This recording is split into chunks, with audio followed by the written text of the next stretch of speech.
सोचो एक ऐसा धमाका जो सिर्फ शहर ही नहीं बल्कि पूरी इंसानी सोच को हिला देता है। एक मिनट नहीं, एक सेकंड में पूरे का पूरा सिटी गायब, लोग भी खत्म और जमीन से लेकर हवा भी जहरीली बन जाती है।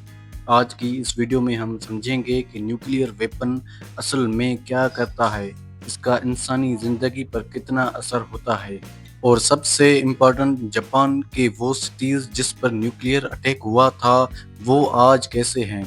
दोस्तों, न्यूक्लियर वेपन कोई नॉर्मल एक्सप्लोसिव नहीं होता। ये साइंस का सबसे डिस्ट्रक्टिव इनोवेशन माना जाता है।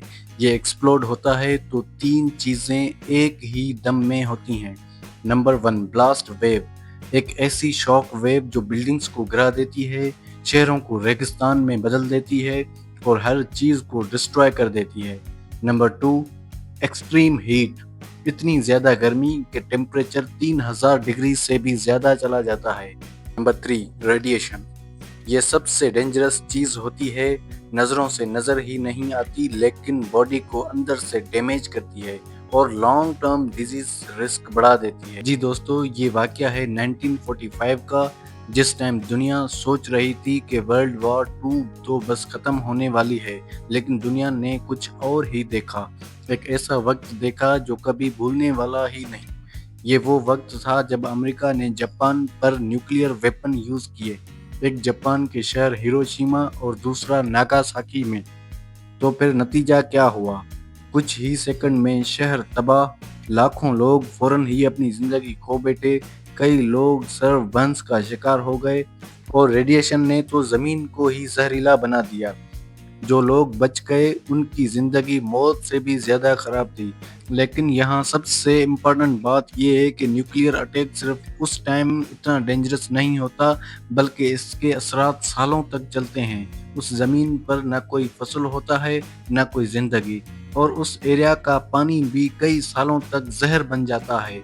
और इतना तक ही नहीं बल्कि कई सालों तक जेनेटिक प्रॉब्लम्स भी हो सकती हैं। अब सबसे इंटरेस्टिंग बात, क्या जापान उस तबाही के बाद खत्म हो गया था?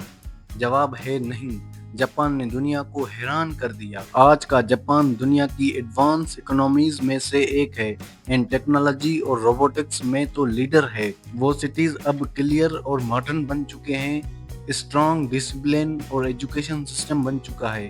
हिरोशिमा और नागासाकी जहां तबाही थी, वहां आज पीस और डेवलपमेंट नजर आता है। और जापान ने दुनिया को दिखा दिया कि डेवलपमेंट कैसे की जाती है।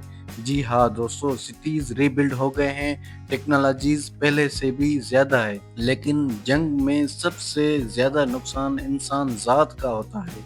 न्यूक्लियर वेपन पूरी इंसानियत के लिए डेंजर हैं और अमन ही असल पावर है। और साइंस जब कंट्रोल में हो तो प्रोग्रेस, और जब कंट्रोल खत्म हो जाए तो तबाही।